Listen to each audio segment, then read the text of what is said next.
Are we done? Yes, yes, you can Okay, very continue. good. So let's talk a little bit about in the beginning, right? So I think this is very, very important that before you start making a resume or new resume, revised resume, please think about that this is what you did in the past and that's what you want to do in the future, right? So you're almost like at the crossroad. A lot of times people don't wait. They just take a look at the old resume, dust it off a little bit, start adding your experiences for the last job, and then say, okay, what do I do now, right? And so this is a good opportunity to think through it that you've been there, done that. What is next? Where do you want to go from here, right? And I think, Angie, you mentioned something that, I've been doing this, but I want to change my field. Is that correct, Angie? That is correct. And I guess I forgot to add to the discussion, what I'm curious about the resume format is, I have sort of a hybrid format right now to highlight my transferable skills. So yeah, switching industries. Okay. Good. So that's exactly what I was talking about, right? Because I've heard that. And so need to discover what you want to do in your next career, right? Some people have been 8 years, and some people have been 30 years, right? So this is a good time to think about it. And you brought up a good point that if you are thinking about changing industry, then you should think about it and saying, okay, where do I go? There are a number of ways to go from here to Amarillo, yeah? And so you need to figure it out. What is the best way to go about doing it? And what kind of skills and competency that you are transferable in other opportunities. So shop the internet for the right job title. So that's one thing. People get confused about, I don't want to get into what I did, but I want to do something different, or I want to continue to do what I've done here, but what are the titles or the job that are in demand for the future? So the best thing would be to go to shop internet for the right job title. So go around and take a look at it. Indeed.com, of course, and a lot of other platforms that we have. Take a look at what the jobs are available. And then I think that will give you some idea also, because you want to format your resume going forward, not looking backward, right? And so this is important thing. Research companies that hire people like you. How do you do that? There are a number of ways you can do it. Obviously, Google is one, but then again, how do you know what companies to look for? So I suggest, and please make a note of it as we go through. I'll give you some references and information that may be valuable for you. One database is called referenceusa.com. Referenceusa.com.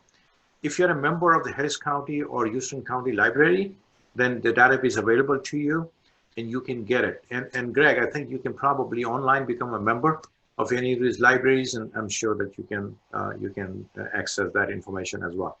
So once you go to the database, you can sort it out by the location, by the type of, by the industry, the size of the company, and so on and so forth like that. And that is so important because when I teach and learn from the other people, one of the important things is how do you research the companies? And everybody said Google. Yes, but Google, but you need to have a good database to do that. Other resources are go to local library and ask the library and say how many other databases that you guys have. They will not only walk you through, but they will also teach and train you on how to access their databases as well. So excellent opportunity to do that. So the great comparison exercise, what does that mean? So create a resume that can be used for 99% of the job that you want, right? If someone said that, how can I create, do I need to create a resume for every job opening and so forth like that?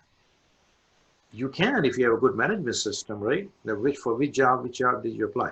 What my recommendation is going to be that try to incorporate the words or the keywords and so forth like that, or have one resume, okay? That you call it master resume.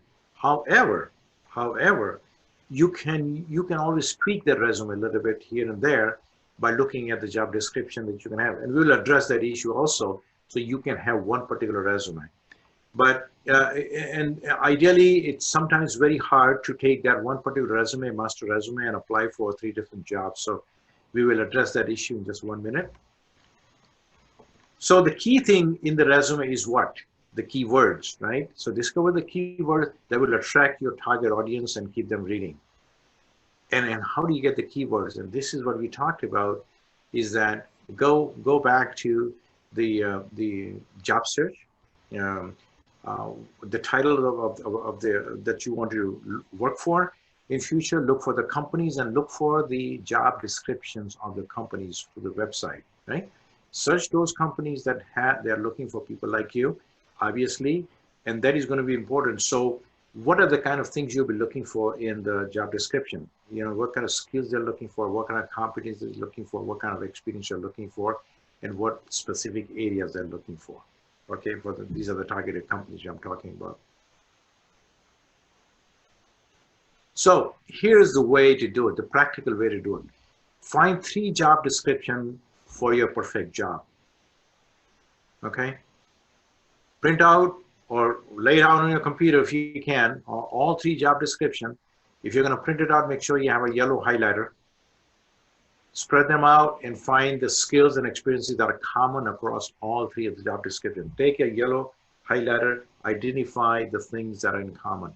And you can multicolor as well, right? So that is going to give you, because these are job descriptions are written by what?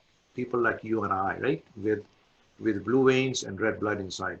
They are not written by anybody, you know, from Mars. So that is very important. Typically what happens when they write a job description, they look at the job description that has been written, they want to make some changes to it, and they post it. Okay, so take a look at this. Is the best way to do it. I always suggest that. Have you guys heard of jobscan.co?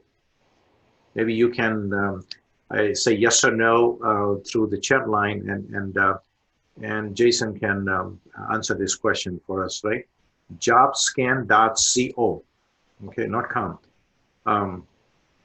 Because this is very, very important for you to know that what kind of things the companies are looking for. Okay. Compare the list to your resume, finding the accomplishment that support your talent in that particular area.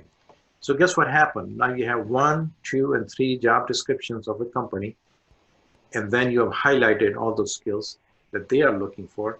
Take a list of those items that you just highlighted and see with your current resume, how do you match?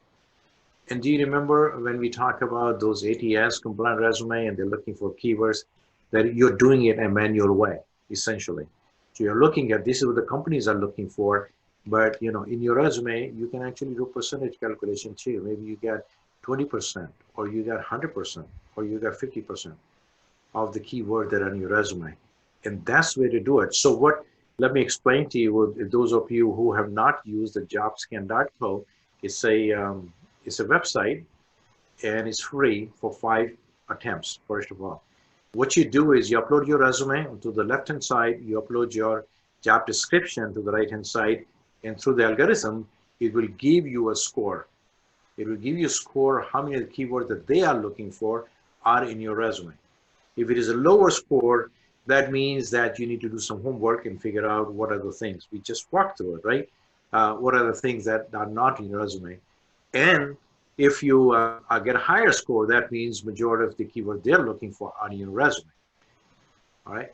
And if you go back, my suggestion, we don't subscribe to this website yet. Just go through the 5 chances and you will see that after you adjust your resume to those words, I think your score will go high. However, after 5 attempts, you can either use another email, or maybe you can recommend one of the spouses or family members, and you get 5 more chances to do that. But that's the key word. That's very important word, because I hear this complaint from a lot of people saying that, look, you know, I don't understand. How do I know? How do I pass the screening through the first attempt when I upload your resume? So it's a couple of keywords. When you upload your resume on a website, make sure that you do it in a Word document and not a PDF. Some people make a mistake of doing that also. The resume template I'll share with you, and what I call ATS compliant resume template, will show you exactly what are the do's and don'ts of this particular ATS compliant resume. And I think once you go through that, it's going to be very, very clear in your mind. In fact, would you like me to share my template with you? Yes.